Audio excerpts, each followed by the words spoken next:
Hey everybody, welcome back to Leosophy. This is the first episode in the Pseudoscience series, and it's really more or less an introduction as to what is pseudoscience, the criteria, things of that sort. And the reason being is, not everybody knows what these criteria are, and a lot of people who benefit from the murkiness of pseudoscience, they really actively take pains to ignore or even occlude these criteria. And so I thought I'd just kind of go over some of them, and it's difficult to describe it without describing science first, simply because the two definitely have an interesting and opposite kind of relationship. It's kind of like the way a shadow can't exist without light. Well, pseudoscience is sort of a polar extreme to science itself, and in that sense, just as a shadow takes the shape of whatever the light is striking, pseudoscience often mirrors science in interesting ways. But what really makes pseudoscience pseudoscience? In order to understand that, first we kind of need to look at science. So what makes something scientific? What makes something fall under the umbrella of science? Well, the big thing is the scientific method. Scientific method is where a hypothesis is deduced, experimentation follows to test the validity of that hypothesis, a conclusion is reached based on that, and most importantly, other people replicate those experiments and derive the same, or at least very, very, very, very similar results. That's what makes something scientifically proven. It's constantly being scrutinized. It's constantly being criticized. It's constantly being analyzed.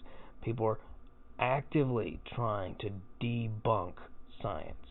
What makes it science is multiple attempts to debunk it so far have not succeeded. And that's why it annoys me when people who do make a living in pseudoscience, like psychic surgeons and people like that, they cry foul when people try to debunk them, as if they're being bullied. But no physicist or biologist or chemist alive has ever put forth any information that hasn't been put under more extreme scrutiny usually than what the same person who claims they're being bullied by the scientific community has undergone.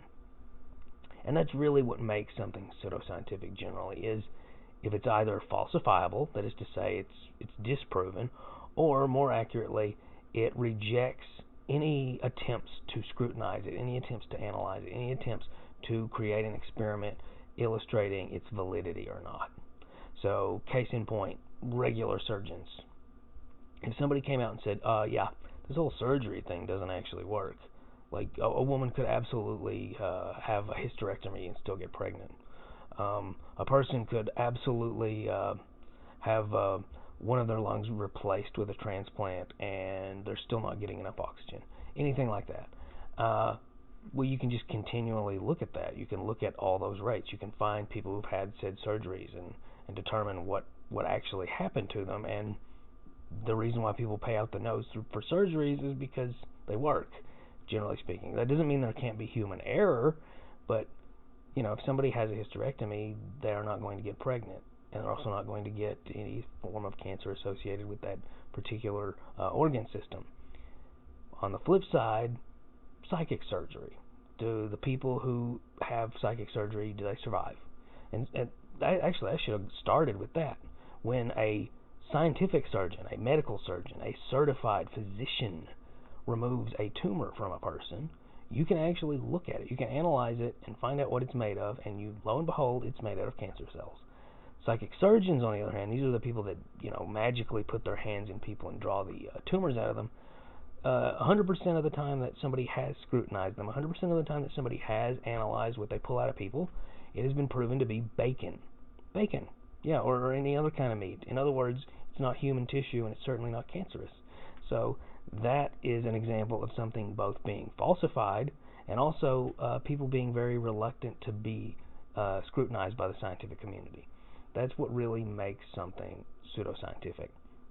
And the reason I bring up all this is because it's pretty evident. The reason why magical thinking, we did a whole episode about that in the 13th floor, the reason why magical thinking is on the up and up, the reason why it's on the rise, is because so many forms of science have been corrupted in a way.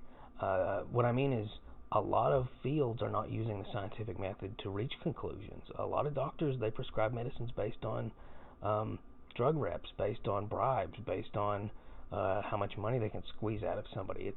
All you have to do is look at the United States and look at the opioid crisis, and you'll see that a lot of these people who took oaths to do no harm are becoming glorified drug dealers.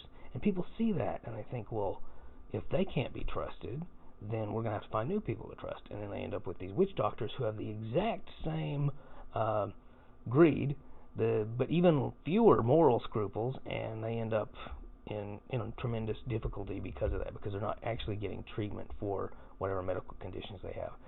This, by the way, is not, anybody who's ever listened to our podcast knows that I'm not a full-blown skeptic by any stretch of the imagination. I think that holistic medicine does actually have a place in the world, just not 99% of the time that it's actually used. Most of the time it is woo-woo, it is bunk, it is flim-flam, it is garbage, it is just people selling essential oils door to door, trying to make a buck, oftentimes in the form of a pyramid scheme. And their chief argument as well, these doctors, they're greedy. They sell opiates. It's like, well, you're selling oil to somebody under the impression that they're not going to have tuberculosis. It's just as immoral, but to boot, it can actually be disproven. Like in the case of opiates, we know that it helps with pain. The problem is that it's also very addictive.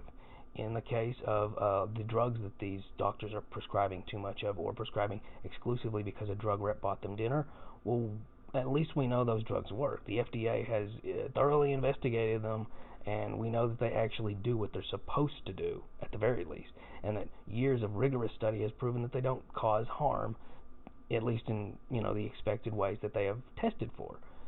That's not the case with pseudoscience. Pseudoscience doesn't undergo scientific experimentation. It doesn't undergo tests. It doesn't undergo scrutiny. It's something somebody just claims and then gets money for. Not even always money. But yeah, that's the big thing. And in the upcoming episodes, I'm going to be looking at things like crystal therapy and fasting. That's a big one. That's going to be a very interesting one because it's a little more mixed. Astrology, things of that sort. And the reason why I'm doing this isn't because I want to debunk any of these things. It's not even that. It's just the fact that I've seen a lot of it on the rise over the past decade, and it doesn't have any basis. It's fine to believe in things. It's fine to take an interest in things even, but it's not fine to pass off something as science when it's not. And that's what makes me angry about pseudoscience. It's not that if somebody said, these tinctures I'm selling, well, I'm a wizard. I'm magical. Yeah, science doesn't apply. It's magic. I don't have to explain it. I would be okay with it. But instead, I see people, this tincture that I'm selling, that it'll give you energy. You got too much energy? Well, you're anxious? It'll calm you down. That's another great example of pseudoscience, by the way. Too many things. Apple cider vinegar is a great example. Apple cider vinegar is not bunk. Apple cider vinegar is not woo-woo. But a lot of the claims about it, it's like impossible. Like, no, it can't cure everything. You're insane. But what annoys me, like I was saying, is when people engage in pseudoscience, they tend to pass themselves off as scientific. I'm not a doctor, and I'm glad. Those people are corrupt. But what the science of my healing power is X and Y and Z, and it's bunk. It sounds like science. It sounds like it's been scrutinized. It sounds like it works. But then you shine a little bit of light on it and you realize, this is just something you made up in your garage. And that happens all the time. Anything that sounds too good to be true often is the case. But what bothers me the most about it, like I said, is the fact that it simultaneously argues that hard science is somehow corrupt and bad, especially nowadays now because there's a political angle to it. You believe in the scientific method? That crude methodology created by old white men in Europe? I don't. And then they proceed to, put fire ants on their testicles or something because it'll prevent them from going blind. It's irritating because it simultaneously casts shade on the scientific method, which is flawless. The problem with modern science is modern scientists, not science itself. The scientific method is flawless.